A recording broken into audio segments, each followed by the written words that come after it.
I'm going to tell you something that your father should have told you a long time ago. I know that not everyone had a dad growing up to say these kind of things. And, you know, sometimes the people who did have a father didn't necessarily get this kind of wisdom brought down. But it's not clickbait. I'm going to really, by the end of this, I'm going to give you what I think is a real secret to being a real man, you know, if you want to call it that. I want to start by saying being a real man is not tied to simply like traits of masculinity. You could be a big guy and that's a masculine trait, but that doesn't necessarily make you a real man. I think we all know that it's going to be tied to character largely. I tried to film this video, by the way, 3 times in my house. I was having issues with my mic, and I have this new mic I wanted to try out anyway. I'm realizing if I'm going to film from my truck, I probably need to set up a mount that's a little higher when I just put it on the mount that I already have, and it ends up like looking up my nostrils, which I don't think you guys want. But I was going to harken back to the men in my life, you know, friends, even peers that I think of as being real men. And there's a lot of variety. They're not all physically intimidating. They're not all even necessarily aggressive. You know, there's some of them are gentle guys. They all have character. I think we all know that character is the starting place. You know, in the military, they had some simple definitions because they dumb things down to the 8th grade level, you know, which is kind of good. Make sure everyone gets it and they're on the same page. So in the Air Force anyway, they would say it's integrity first, service before self, and excellence in all we do. And then they would define integrity as doing what's right when no one's looking. I think we all have an idea of what right and wrong is. We have that feeling. And so, you know, when no one's looking, you're not going to be caught if you stick with doing the right thing anyway. That's a fundamental part. But the reason I'm not calling that the secret to being a real man is that is very much just being a good person. And I do think you need to be a good person to be a real man. So maybe that's best to describe that as a prerequisite. But I was thinking more about what's that thing that you can implement that will change your behavior in a way where not only will people from the outside perceive you as being a real man, but it will change your own behavior to make you act in a way that makes you more of what people might call a real man. And that all traces back to a quote, a very old quote, but it's never complain, never explain.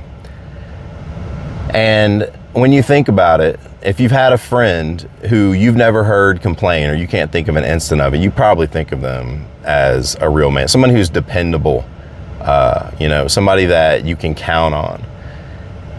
And when you never complain, it leaves you only with positive options that improve your life and improve the life of people around you. So I don't know, you could be young, maybe you're on the football team or the baseball team, and if instead of allowing yourself to complain that the field is slippery, or, you know, that you have an injury that's making it hard to bat, I don't know. When you don't even have that option, your brain has to turn to solutions only and say, you know, what do I do? All right, so I'm having trouble with this aspect of the game. What are some things that I can change so that I can perform well? And you start to just implement those things, and then you're not dragging anyone else down, and you're a positive force. And when you're embodying it, when other people start to complain, you will push them towards solutions. So I think that all of us could benefit from repeating this to ourselves. You know, I'm an insomniac. So I've gone this week, I might have slept 3 hours a night, and it's building up now. It's been over the course of like at least 6 days in a row, I'd say now. And I woke up this morning with the instinct to complain And that quote popped into my head. And so I thought, as soon as I cut off the complaining, I had to accept the fact, like, this was a nice day. That was the first thought that popped into my head. I was grateful for it. And gratitude, is important to fulfillment. And then I thought, I am tired, but, and I'm having to get up super early to bring my son to school, but it's the last day of school. And that's something that to be happy about. Now I'm not having to get up quite as early. I started thinking about how my diet is going well and I'm feeling physically good. I'm tired, but my body feels good. And so it just, put me in this more positive zone. By the time I pick up my son, that positive attitude's wearing off on him, so that he can have a better day. It's powerful. Let's move on to never explain part. So a lot of what I promote on this channel is focused on autonomy, which I think is part of being a man. Well, a lot of that is going to involve doing things, having the courage to do things that are uniquely you. That might be starting a business. That might be, taking on fitness goals. That could be, you're going to take on things that might be bold compared to peers. It might be things that your parents, friends, family don't quite understand. If you are trying to explain what you're doing to people, in a way, it's like you're seeking permission because you want to hear from them that they think that what you're doing is a good idea. Not only do you want to send the message to them that you do what's important to you and that their opinions on the matter are irrelevant or at least not critical enough to influence the decision, but you want to send that message to yourself. And you do that by not explaining yourself. And if you think about people who've done that in the past, I don't know, maybe a friend decided to get in shape and he takes his shirt off, he's got a six-pack, and you're like, whoa, he never mentioned what he was doing, he just did it. That's impressive. I would say that falls squarely within the traits of what I think of as a real man, someone who will just do. And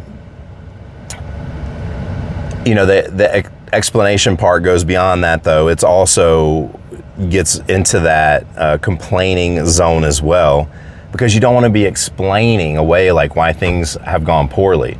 Well, I was gonna do it, but then I started working overtime and then I didn't have the right food, so I was eating, fast food, or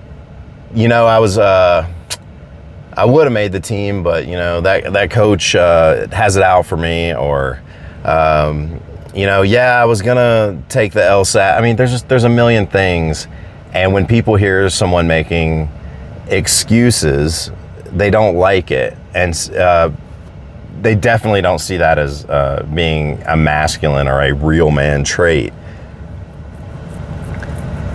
So the point is not to just do this as to put on airs so that you can appear to be more masculine. Embodying this will actually make you more powerful as a man. Actually taking this in and making it a part of how you think. And it's short enough to do that. I mean, this is very axiomic, if you will, where as soon as you hear yourself complain, you just say, never complain, never explain.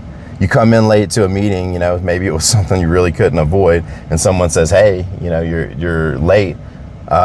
You say, if you are thinking, I never complain, never explain, you might just be like, yeah, it's important to me to get here on time. I'll be sure to do it next time. That's a way more powerful statement than saying, well, this happened and that happened, and people's opinion of you change. Your opinion of yourself changes. You can hear yourself doing it. So don't do that. It really is something that will change you. So I hope that you'll implement that one. It doesn't encompass everything it means to be a real man, but it's a huge shift. And, I'm hoping that everyone will give that one a try.